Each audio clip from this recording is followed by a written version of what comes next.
President Biden is running for re-election. Yes. Everybody's talking about his age, people are talking about his polls. Even there's some challenges within the Democrats. Maybe somebody might start to try to primary him, etc.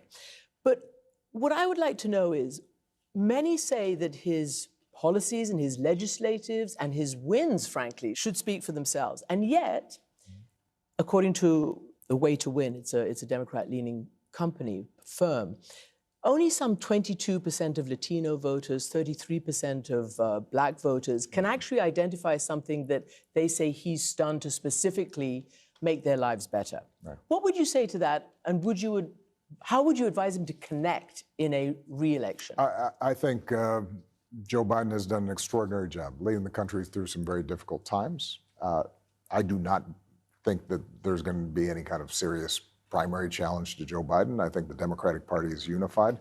There was a lot of talk. You'll remember when he was first elected, because Bernie Sanders had run, that somehow there was this huge split between progressive Democrats and more centrist Democrats. And the truth is that partly because of how Joe is governed, those divisions have been bridged. I think what's true in American politics generally is until you get to campaigns, people aren't paying much attention. Mm-hmm. People have gone through a difficult time because of COVID and the pandemic and lockdowns, because of inflation, primarily the result of both the war in Ukraine and rising energy prices, as well as supply chain issues. And so people have memories about eggs got more expensive and gas was more expensive. And they haven't been paying as much attention to the fact that, for example, the African-American unemployment rate is lower than it's been in decades. The campaign will allow President Biden to make those arguments. And I think that, in a media environment that's so cluttered, it's very hard to break through until you get to election time. You'll recall when I ran for re-election in 2012, my poll numbers weren't that great, and we ended up winning comfortably. Part of that was just we started campaigning, and we were able to get a message out, and people said, that policy or this thing left undone, that irritated me a little bit. But overall, I think he's done a good job, and I think that's what they're going to conclude about Joe Biden as well. When Russia started its illegal invasion, the second invasion of Ukraine, I believe you said that democracies, it's a clarion call, it's a wake-up call, democracies are getting flabby and feckless. Yes. Where does Ukraine, in your view, stand in the fight to preserve democracy? I think it's vital. It's interesting, before I left office, I gave speeches not just here in Athens, but also in Hamburg and in London. And one of the arguments I made is, do not take for granted the extraordinary achievement of the European Union and the fact that a continent that was racked by war and bloodshed for centuries was now as prosperous and as peaceful as any in history. And then now we've seen the first war on European soil in recent memory, and I think it was a wake-up call to Europe, and I think it was a wake-up call to the West and to democracies around the world, that the old ways of thinking, might makes right, big countries can do what they want to small countries, that people cannot independently determine their futures, that those forces have to be confronted.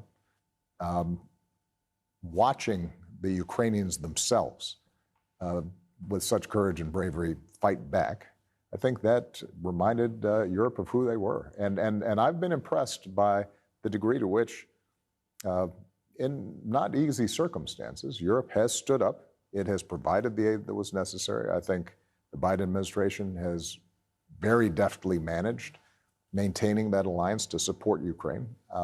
And I believe the stakes are high to send a message to somebody like Putin that they are not going to just be able to willy-nilly determine the borders of other countries. So obviously hindsight is a great thing, 2020 vision is a great thing, but you experienced while you were in office Putin's first invasion, the annexation of Crimea. And many people said neither you nor the Western allies stood up and put enough red lines around him around that. Yeah. So what's your reaction to that? And I want to just add also your friend, your good friend and colleague, Angela Merkel, is under very serious criticism right now. I know you've just met with her recently. Should she have leveraged, Germany's economy, its energy on the addiction to cheap energy in Russia? Was that a mistake? Well, I think the Ukraine of that time is not the Ukraine that we're talking about today. There's a reason why there was not an armed invasion of Crimea, because Crimea was full of a lot of Russian speakers, and there was some sympathy to the view that Russia was representing its interests. The Rada at the time, the Ukrainian parliament itself, still had a number of Russian sympathizers, and the politics inside Ukraine were more complicated. And part of what happened was both myself, but also Merkel, who I give enormous credit for, had to pull in a lot of other Europeans kicking and screaming to impose the sanctions that we did and to prevent Putin from continuing through the Donbass into the rest of Ukraine. So I actually think that given both where Ukraine was at the time and where the European mindset was at the time, we held the line. And part of what happened was, over time, a sense of Ukrainian identity separate from Russia and a determination to push back against Russia and an ability to prepare both militarily and civically to resist Russian pressure. They built up those muscles, and that's part of the reason why they were able to respond the way they did when you actually saw what was, in my view at least, incredibly misguided, not to mention illegal and incredibly cruel incursion by Russian forces. Do you think Putin should have been challenged more then? I think that we challenged Putin with the tools that we had at the time, given where Ukraine was at the time.